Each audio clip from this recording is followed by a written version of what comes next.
Good evening to everybody and welcome to the Ahmedabad Management Association. I am Padmin Buch, member of Governing Council of Ahmedabad Management Association, and I get a pleasant task to be with Mr. Mahesh Vyas, to introduce him, to listen to him. As a whole, one can say coordinate on behalf of the Ahmedabad Management Association, which is the tradition of AMA. I was just having a small talk with him. It was a great learning experience for me also. You know, this is something a specialized field. So, in addition to the fact that there is a traffic related issues today because our Honorable Prime Minister is here, this is also a specialized field a little bit. So, we don't expect people in droves to be here, but those people who come, they know the value. Value of what? Value of information. Look, in a country like ours, an economy like ours, so far we have not been valuing the information. Information is like no magic trick जैसा होता है. I was in the field of consultancy. I am still in the field of consultancy. The moment information लाके देते, अरे ये तो मैं भी ला सकता था. But nobody realizes that to getting information in the right manner, in the right format, what is required by the people, by the business and industry and economy is not easy. And CMIE, I just told him that CMIE database is like a Bible, Quran and Gita for us. It is an organized database of such an authentic nature with a wide coverage, which India did not have till the time CMIE come, and it has keep on improving, keep on expanding the horizons. And he is a chairman, promoter of CMIE since almost 20 years. So you can understand how important contribution he is making in this particular field. So this is a specialized subject when we talk about nurturing the green shoots of the India's economic recovery. And the person, no other than Mr. Vyas, I have a great pleasure in introducing him. Mr. Mahesh Vyas is the Managing Director and CEO of Center for Monitoring Indian Economy, which we popularly know as a CMIE. Okay. He is the chief architect of CMIE's proprietary databases. He created the consumer pyramids database by setting up the largest, fastest and the most advanced household survey in India. Now these are not words, these are the real work to be done. Okay. And the most important part I am right to repeat, the authenticity. Now data में authenticity का ही problem होता है. Data तो बहुत मिलता है. Besides other applications of this database, he initiated and created the first set of fast frequency macroeconomic indicators like unemployment and consumer sentiments from a private agency in India. Consumer sentiments, not an easy job again. Okay. Mr. Mahesh writes on the job a weekly, which is appears in every Tuesday, column for Business Standard. We like to know what is on the job, for example. Other recent works include creation of new and innovative measures of the investment trends in the country by exploiting a unique database of investment intentions created by CMIE. An innovative method for estimating poverty developed by him was included in the Rangarajan Committee report on poverty in the year 2014. Mr. Rangarajan the same? Mr. C. Rangarajan? Okay, fine. That's nice. His early works included a methodology to estimate market share of individual companies, which included competition to Indian companies from imports, a daily total equity market returns estimation methodology that included all the frequently traded companies on a day where such a number was variable. Now, these are very complex things, let us understand. What is being done is to put in the right manner, palatable manner and authenticity. Building large and integrated databases and harnessing such databases into industry applications have been Mr. Mahesh's constant passion in his professional career, and we are grateful for that. He honed CMI's traditional monitoring machinery and expanded it several fold to meet the growing needs of a rapidly changing market.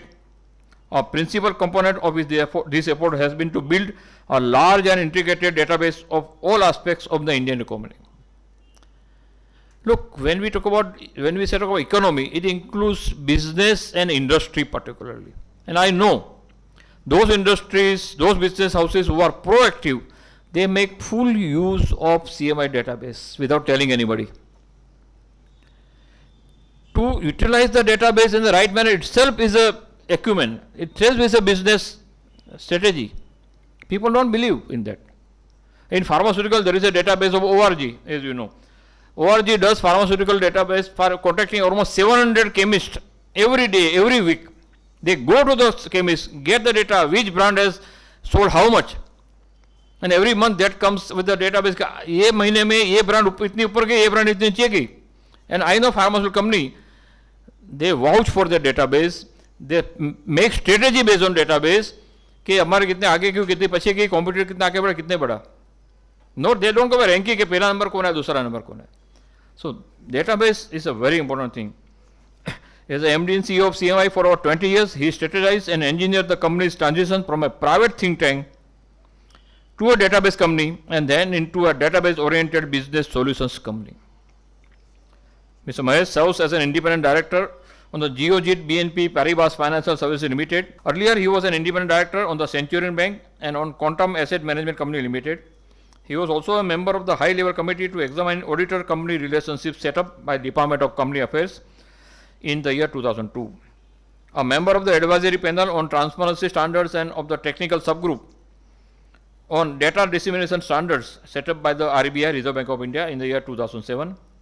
A member of working group for development of methodology for compilation of index of industrial production in the year 2012. And a member of expert group to review the methodology of measurement of poverty in the year 2014, among many more things to done.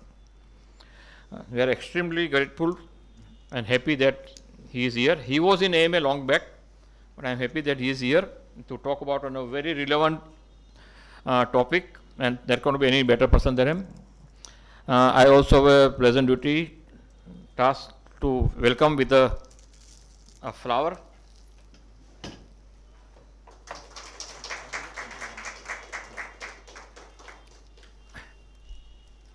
I wanted to share a few thoughts that I have regarding the Indian economy, particularly regarding the few green shoots that I see of an economy that looks like is recovering rapidly, recovering well in many ways, and there are still some challenges. What is important is, given this recovery process, how do we nurture this? How do we help this process of recovery that is evident in a few places? So let's go through my presentation. Just about 10 or 11 slides, not a very long presentation. I won't take too long. So here are you. The Indian economy has recovered impressively. So this is really not a simple thing. When the lockdown happened, when the pandemic hit us, we didn't know when we will come out of it. We didn't know how bad this is going to be. What is important is that there has been a very impressive recovery from the pandemic and the lockdown, and yet the recovery is partial. So in some places the recovery has not touched us. In many ways the recovery is very impressive, and in some places it is partial. There are some interesting green shoots. So we will see these things, and we must nurture this. So here is a picture of the recovery. Okay, these 6 charts, and the gray shaded portion that you see is the area of the lockdown, the first wave and the second wave.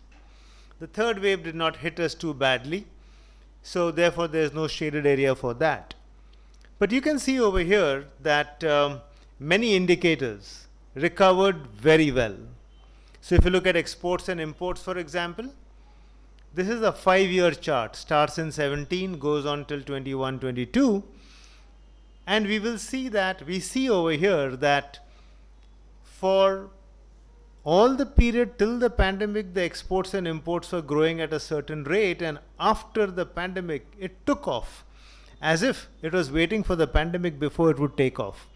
So there is a very smart recovery in exports and imports that the first left-hand side chart shows us. The right-hand side chart on top shows us the recovery is muted when it comes to cargo traffic on the ports. That means a lot of the recovery in exports and imports is actually prices. So when commodity prices go up, the value of exports and imports goes up, but in volume terms, as seen in the cargo traffic, it isn't all that much. But nevertheless, it is a recovery. It's not that the pandemic hit us and all trade stopped.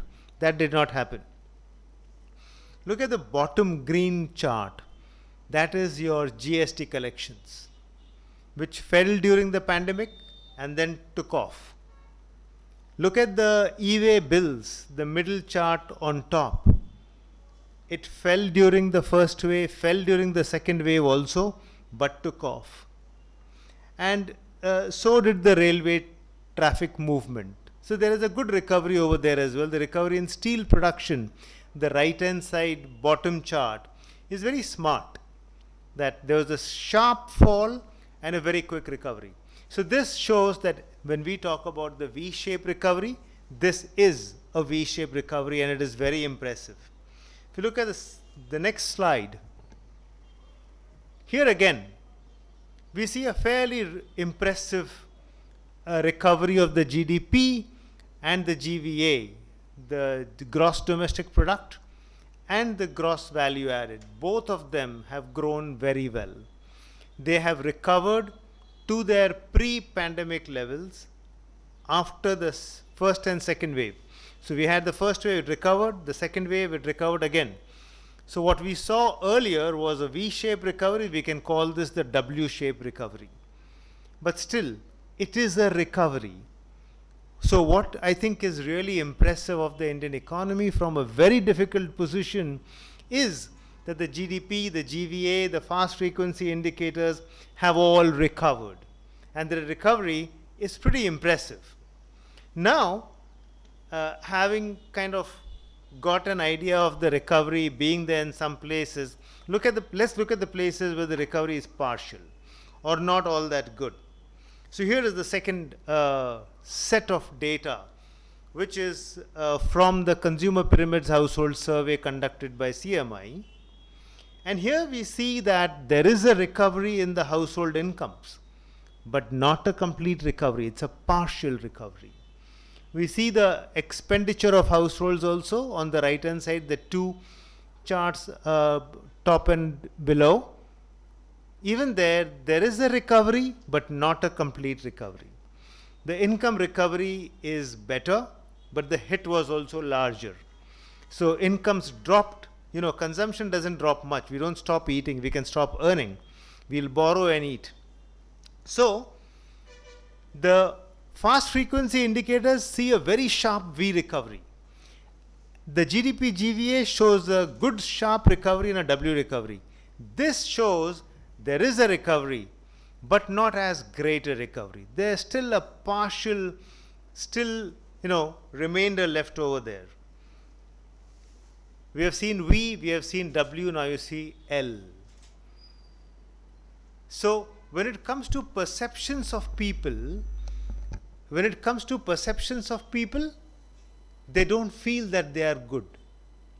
So when we ask people, how is your income in this month compared to a year ago, before the pandemic? About 35% people said that our incomes are higher than they were a year ago. That number fell to single digits soon after the pandemic. And then there was a recovery and a fall again in the second wave and a recovery after that. But you can see even after the recovery, we are far away from the 35% number that we were at. So only around 10%, or now it is touching 12% of the households are telling us that their income is higher than a year ago. So this is a far more difficult situation. So steel production bounces back, export import bounces back, GST collections are doing very well. So the organized sector of the economy is doing very well. GDP has come back, which is largely derived from the organized sector. But the households are not seeing that in their income. More importantly, it is not in their perception. They don't feel that they are making money. So that is the challenge. Now, while I see this to be a problem, I see green shoots over here. I do see some hope over here. And I think we can look at the precipitous fall which happened and how low we are right now. Or we can look at this. Okay, I've just zoomed down to the pandemic period of the same chart that we saw earlier. And here I see that the recovery in the perceptions regarding household incomes grew at a slower pace between the first and second wave of the pandemic. But after the second wave of the pandemic, the rate of recovery of these perceptions has gone up sharply. Okay? So you see the dashed line which shows the trend. A larger number of people are telling us that their incomes are better than a year ago, and I think this is what we need to focus on. There's no point in crying over spilt milk. We require to see how we can exploit this situation where people are increasingly feeling that their positions are improving. What is driving this is difficult to say. Maybe they have gone so low down in their perception that the only way now was to go up. You've gone so down low, you have to only go up. But if they are going up, and as the chart shows that they are going up remarkably compared to the first wave, then I think we need to nurture this. We need to somehow give it some nutrients to ensure that this rises up even more, and that's where I'm hopeful. Okay? Now let's see, how do we turn this around? How do we deal with this problem? So this is the first green shoot. There will be yet another green shoot, but there are many challenges I will talk about. So let's go back to the challenges.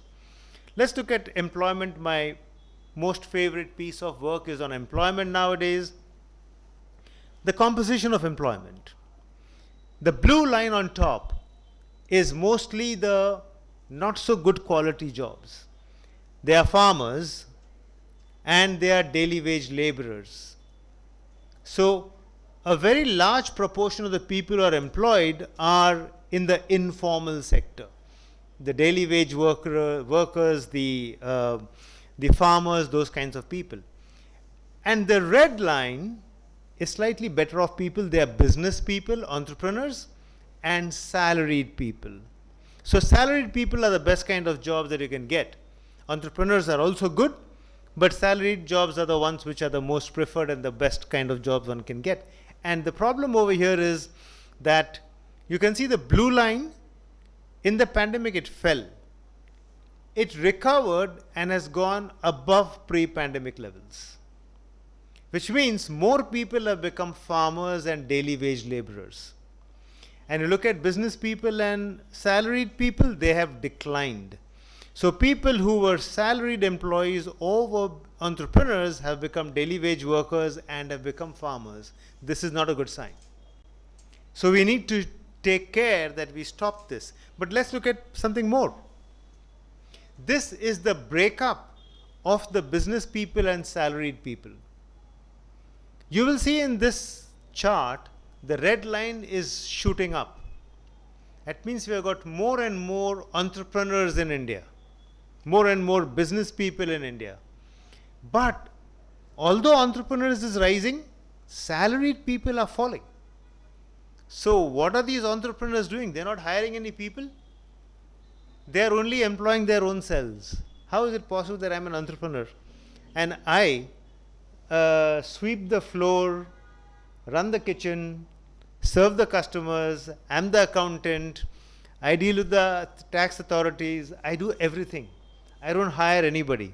So obviously this is not a good sign of these entrepreneurs. They are self-employed people and they don't employ anymore. They are what is called in the official language own account entrepreneurs, own account people. So there is a challenge over here. Now the reason why I call this a challenge is the next slide. Look at the salaries of the salaried employees. Look at the wages earned by them.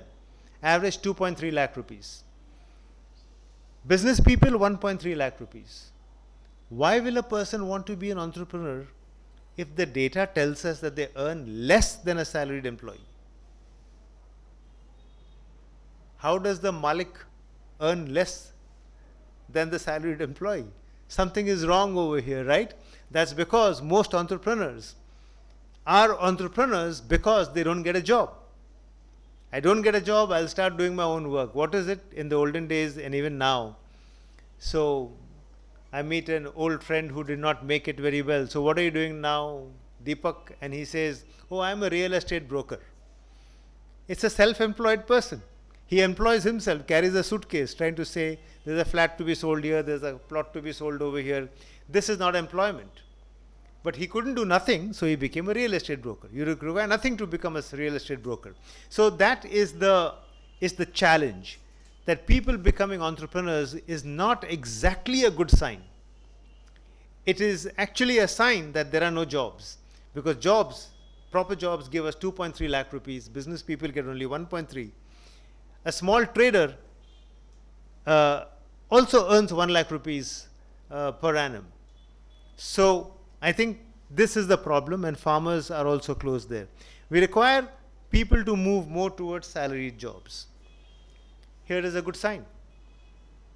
If you zoom down, salaried jobs are increasing. So what I did is, you go back to this slide and see the right hand side slide and see the last portion of the blue line, it is rising up. So I'm saying, I am hopeful that households are feeling better and salary jobs are increasing. It's a small increase, but let's see the positive parts, what the economy is telling us. And the economy seems to be telling us that households are feeling that their incomes are rising, and they are going to rise tomorrow, and salary jobs are increasing. So something good is happening. And I think we need to nurture this goodness is the main point I want to make. What are the challenges then? What can we do to kind of make this work out? The challenge actually sits here in the next slide. Okay.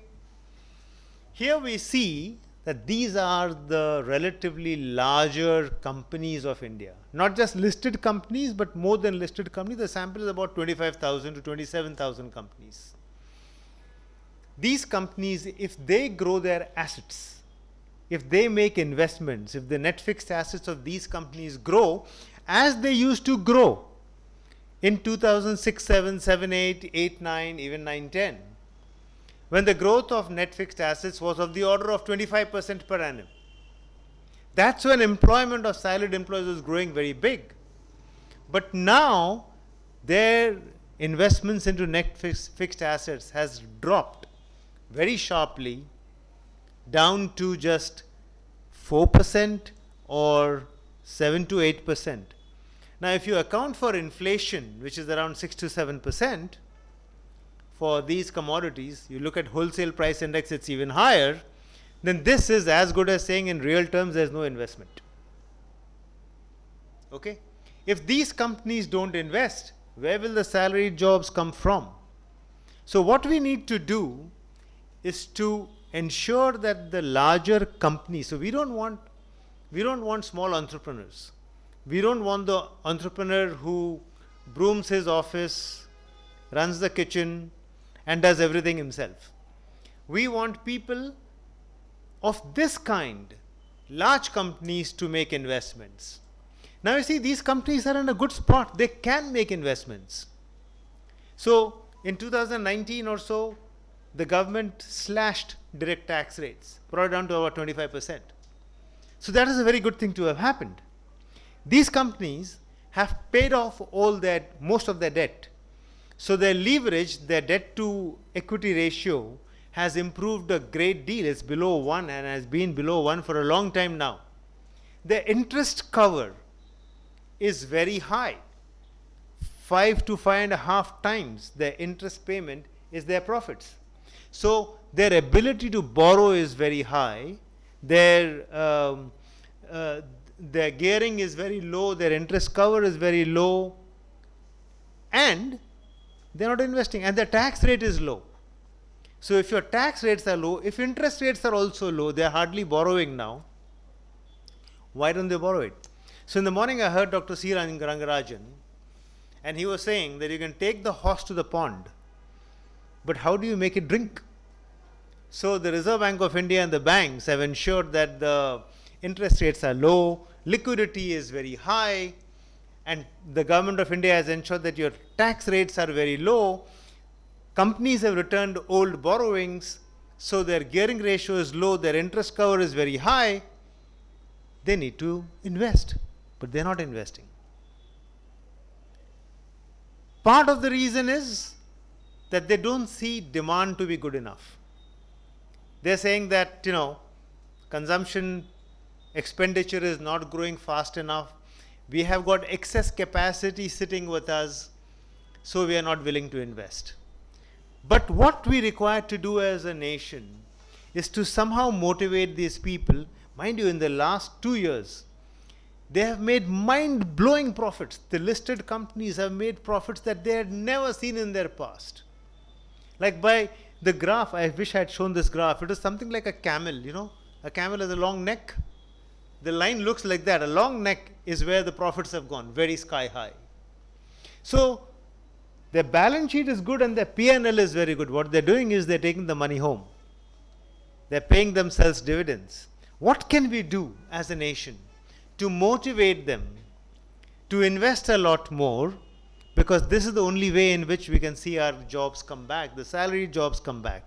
So we need to nurture. The economy is at the cusp of a massive recovery boom. If we can motivate these guys, you need to invest more. So that is the biggest challenge. So what do I say is government and large companies are the best candidates to provide decent salaried jobs. It should be government, but the government is not willing to hire people. They do increasingly outsourcing. But we don't get good enough services. The government is supposed to give us security. But outside every office, I see security guards who are privately placed by us. The government does not provide a police service which gives me a surety of my security. It's not adequate. So we require better security for the taxes we pay. We require better quality water. We require better quality judicial services. We require better quality, all kinds of services. But the government is saying, I'm not going to hire more people.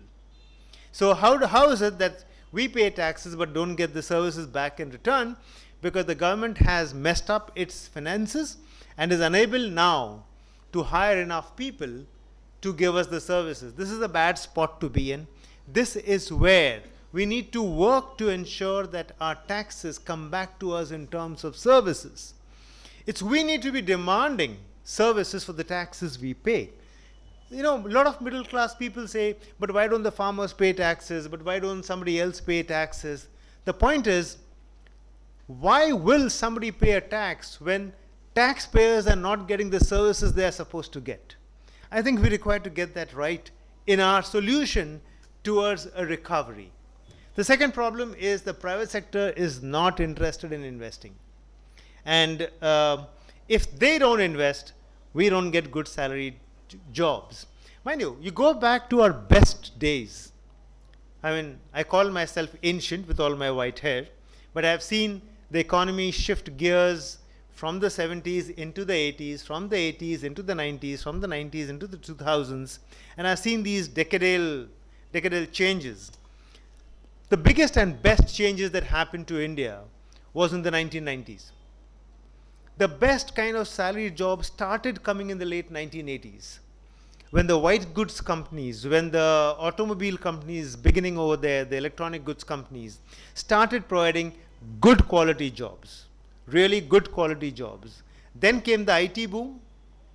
Then came part of liberalization. You had NBFCs.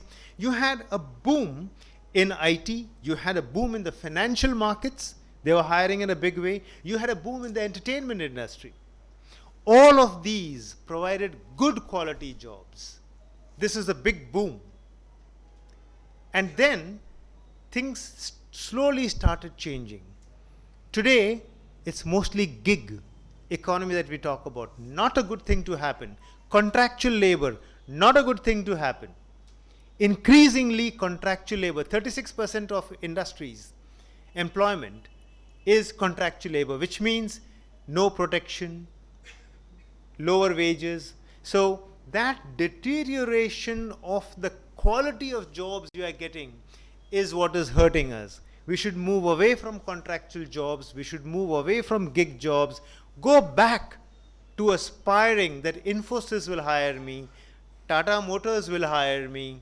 You know, some such job which ensures that I soon buy a scooter, then a car, then a house, all the white goods, and I have a wonderful lifestyle after that. That aspiration is going away. We require to make our larger companies enthusiastic to invest. We need to enthuse the governments to say, please do hire more people, so that we nurture this aspiration which is rising as people are increasingly saying that they are hopeful that their incomes will increase next year. That's all that I have to say. It's a short, quick presentation.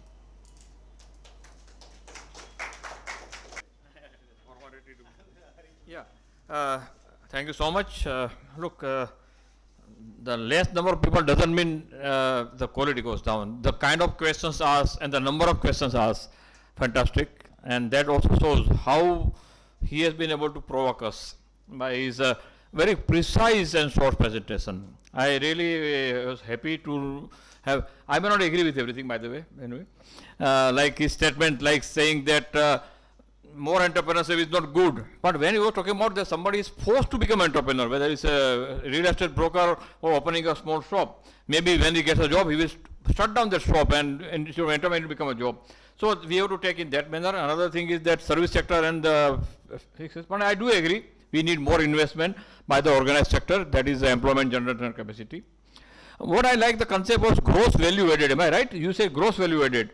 That maybe I would understand. That is something we really need to do. We need to add value in whatever we do thing. So thank you very much. It was a real good insight into something different. Okay. Now that's what we want, and we call this Greenshoots. Okay. So thank you so much, and thank you on behalf of all of us, AMA and